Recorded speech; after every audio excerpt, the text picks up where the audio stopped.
Sweet recipe செய்யறதுக்கு 3 spoon அளவுக்கு ரவை எடுத்துகிட்டு ஒரு பிஞ்சு உப்பு சேர்த்துட்டு கொஞ்சமாக பால் சேர்த்துட்டு ஒரு 10 நிமிஷம் போல் ஊற வச்சிடலாம். நல்லா மிக்ஸ் பண்ணி வச்சிடலாம். இதில் ஒரு அரை கப் அளவுக்கு சர்க்கரை, ஒரு 2 ஏலக்காய் தூள் போட்டு மிக்சியில் அரைச்சிட்டு அந்த பவுடரை இதில் சேர்த்துடலாம். அரை கப்பு சர்க்கரைக்கு 1 கப் அளவுக்கு மைதா மாவு சேர்த்துட்டு இது நல்லா மிக்ஸ் பண்ணி விட்டுடலாம்.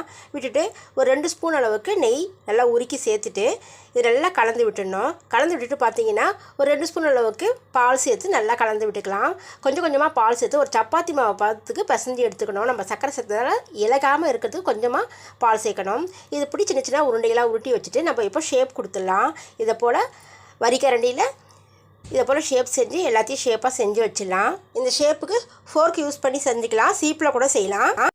இப்போ அடுத்து ஒரு பேனில் எண்ணெய் சேர்த்துட்டு எண்ணெய் அளவாக சூடு ஏறினதோ ஒன்று ஒன்றா உள்ளே சேர்த்துடலாம். பொறுமையாக இது நல்லா வெந்து வரணும். இது நல்லா சூடாக சாப்பிடும்போது மெத்துன்னு இருக்கும். நல்லா ஆறந்தோ சாப்பிட்டிங்கன்னா நல்லா ஒரு கிறிஸ்பியாகவும் டேஸ்ட்டாகவும் இருக்கும். நீங்களும் ட்ரை பண்ணி